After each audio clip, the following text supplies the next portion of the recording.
নমস্কার, দেখছেন talk to Bangla. আমি অভিষেক রয়েছে আপনাদের সাথে। এই মুহূর্তে যে খবর নিয়ে উপস্থিত হয়েছি, এই যে ছাত্রদের আন্দোলন এবং তার ফলে ধর্মেন্দ্র প্রধানের ইস্তফা, এটাকে নিয়ে তো আলোচনা চলছে, কিন্তু আরেকটা খুব গুরুত্বপূর্ণ দিক আমরা এই মুহূর্তে আপনাদের সামনে নিয়ে আসতে চাই। তার কারণটা হচ্ছে যে পলিটিক্সের মতোই চলবে এবং পলিটিক্সের মধ্যে যারা আছেন তারাই আলটিমেটলি থাকবেন। তো সেই ক্ষেত্রে শাসক দলকে যদি মাথা নোয়াতে হয়, তাহলে সেই ক্ষেত্রে মাথা তুলবে কারা? সেটা কি বিরোধীরা?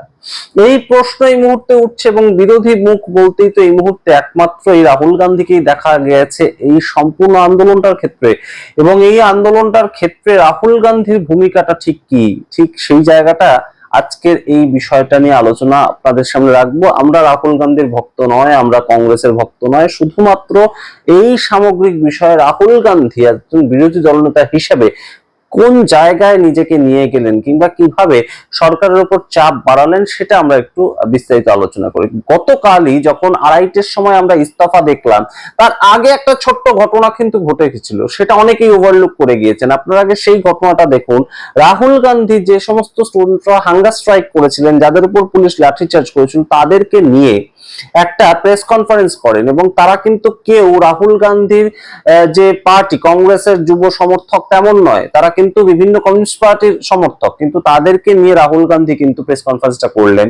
এবং এটাই একটা বিরোধী দলনেতার নিদর্শন যে তিনি বিরোধী জোটটাকে একতাবদ্ধ করে সরকারের উপর চাপ তৈরি করবেন, এবং তিনি কোথাও এটা করতে পারলেন। বেলা 12টার সময় তিনি এটা করলেন এবং বেলা 2:30টার মধ্যে ইস্তফা হয়ে গেল। তার কারণ রাহুল গান্ধী বলেছিলেন শুধুমাত্র এই ধর্মেন্দ্র প্রধানকে এই মুহূর্তে ইস্তফা দিতে হবে, তাকে সরিয়ে দিতে হবে, তাকে অন্য কোনো দপ্তরে পাঠালে চলবে না। আমার কাছে সেরকম ইনপুটস রয়েছে।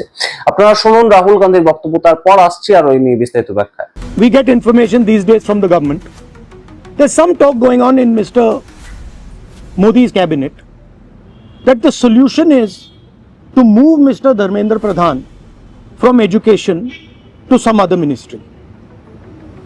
This is not acceptable to the students of India. It is not acceptable to anybody. The reason is Mr. Pradhan is a symbol of corruption and of what has happened to the future of India's children.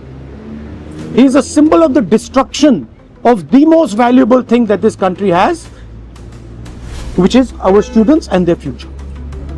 And so there is going to be no conversation about Mr. Dharmendra Pradhan being moved here, moved there, put behind, forward, nothing.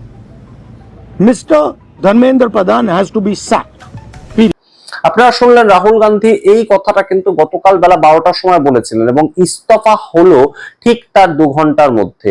অর্থাৎ ছাত্রদের একটা চাপ ছিলই এবং ছাত্রদের অবশ্যই একটা আন্দোলনের জোর ছিল। আমরা কখনোই বলছি না শুধুমাত্র রাহুল গান্ধীর জন্য ইস্তফা হয়েছে, কিন্তু গুরুত্বপূর্ণ বিষয়টা হচ্ছে যে গত পরশুদিন পর্যন্ত আজ তাক সেই চ্যানেলে দেখিয়েছে যে ইস্তফা হচ্ছে না, সমস্ত দাবি মেনে নেওয়া হবে, 1 কোটি টাকা করে দেওয়া হবে, কারোর উপর কেস করা হবে না, সবাই যারা পুলিশ মেরেছে, যারা লাঠি চালিয়েছে তাদের উপর অ্যাকশন নেওয়া হবে, কিন্তু ইস্তফা হবে না। তার কারণ নরেন্দ্র মোদীর সরকারে ইস্তফা হয়নি কখনো।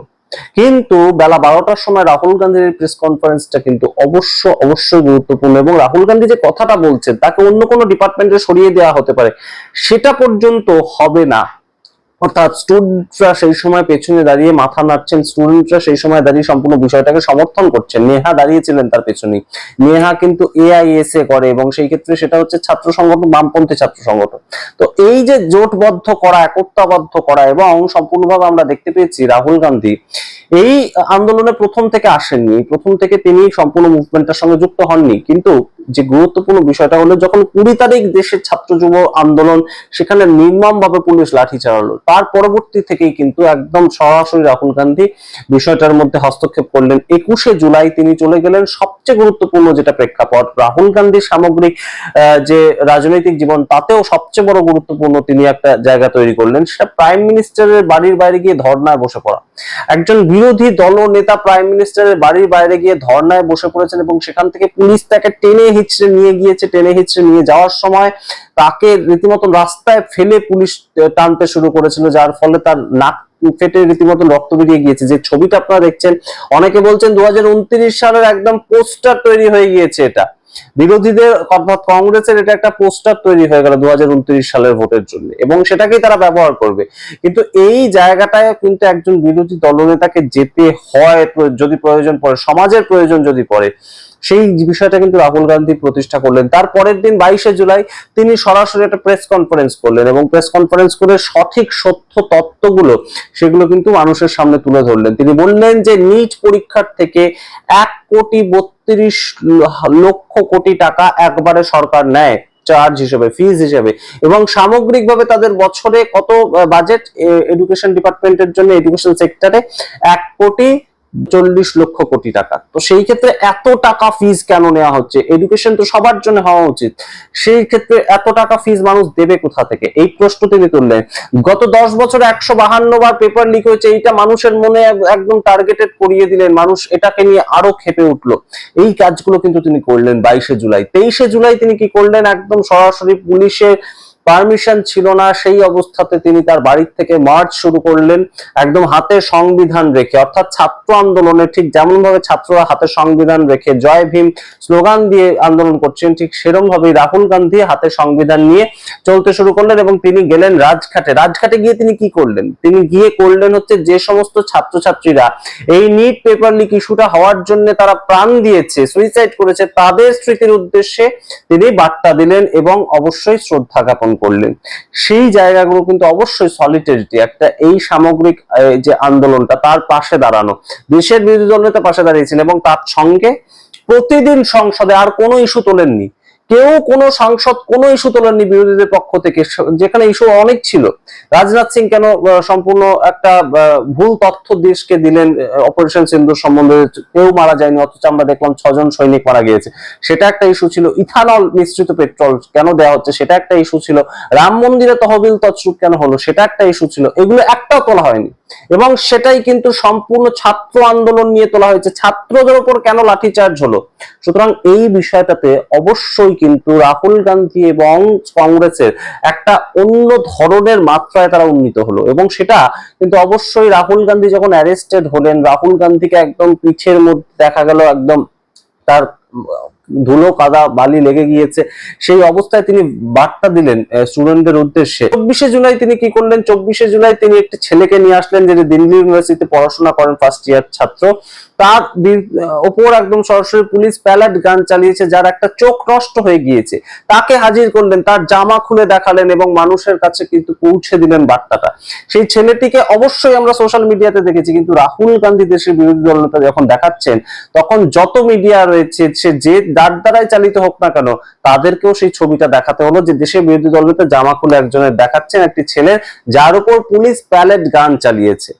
তো সেই জায়গাগুলো প্রস্তুত করলেন, এবং 25শে জুলাই আলটিমেটলি তিনি একদম সরাসরি এই প্রেস কনফারেন্সটা করলেন, এবং সরাসরি সেই জায়গাটা কিন্তু প্রতিষ্ঠিত হলো যে রাহুল গান্ধী সাধারণ মানুষের কথা তুলে ধরছেন। সেটা সংসদে হতে পারে, সংসদের বাইরে হতে পারে, প্রতি মুহূর্তে দেশের যখন ছাত্র যুবদের আন্দোলন চলছে, তখন সেই ছাত্র যুবদের কঠিন সময়ের কথাটা রাহুল গান্ধী তুলে ধরছেন। অবশ্যই গুরুত্বপূর্ণ একটা প্রেক্ষাপট, এবং অবশ্যই এটা শুধু রাহুল গান্ধী নয়, কিন্তু একই সাথে মল্লিকার্জুন খাড়গের কথা বলতে হবে।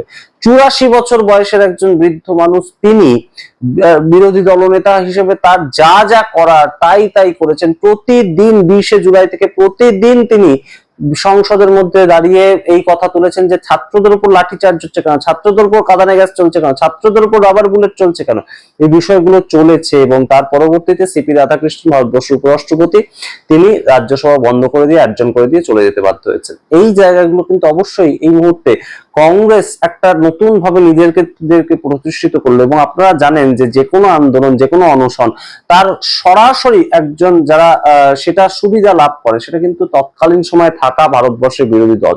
আন্না হাজারের সময় ভারতবর্ষের বিরোধী দল ছিল লালকৃষ্ণ আদবানি দ্বারা পরিচালিত বিজেপি, এবং তারাই কিন্তু আন্না হাজারের থেকে একটা বড় সড়ো এফেক্ট তারা পেয়েছিল, এবং সেই রেজাল্টটা তারা পেয়েছিল। একই সাথে আমরা দেখতে পেয়েছিলাম আম আদমি পার্টি তৈরি হয়েছিল, এবং তারাও কিন্তু ক্ষমতায় চলে এসেছিল। মানুষের সেন্টিমেন্ট কাজ করে এই ক্ষেত্রে। তো সেই জায়গা থেকে পরবর্তীতে ককরোচ জনতা পার্টি তারা ভোটে লড়বে না, তারা জানিয়ে দিয়েছে। তো সেই ক্ষেত্রে অবশ্যই কিন্তু রাহুল গান্ধীর এই 20 তারিখের পর থেকে শুরু করে 25 তারিখ পর্যন্ত ক্রমাগত যে লড়াই, বিভিন্ন পদ্ধতিতে লড়াই। কোনোদিন তিনি প্রাইম মিনিস্টার্স হাউসের বাইরে চলে যাচ্ছেন, কোনোদিন তিনি মার্চ করছেন একদম রাজঘাটে, কোনোদিন একটা প্রেস কনফারেন্স করছেন, কোনোদিন তিনি সরাসরি ছাত্র যুব যারা মার খেয়েছে তাদের নিয়ে এসে জামা তুলে দেখাচ্ছেন যে এই প্যালেট গানের দ্বারা শিকার হয়েছে, তার একটা চোখ নষ্ট হয়ে গিয়েছে। কখনো তিনি একদম আলটিমেটাম দিচ্ছেন যে এনাকে ইস্তফা করাতেই হবে, এই বলে প্রেস কনফারেন্স করছেন, ওনাকে অন্য কোনো জায়গায় সরিয়ে নিয়ে যাবে। এইগুলো একটা প্রভাব ফেলে। অর্থাৎ বিরোধীরা কথা বলছে, বিরোধীদের একটা পরিসর তৈরি হয়েছে, বিরোধী নেতা সঠিক রয়েছেন, তিনি সরাসরি চোখে চোখ রেখে প্রশ্ন করতে পারেন, এই জায়গাগুলো কিন্তু প্রতিষ্ঠিত হতো। এবং আপনারা সামগ্রিক রিপোর্টের ভিত্তিতে কি মনে করেন কমেন্ট বক্সে কমেন্ট করবেন।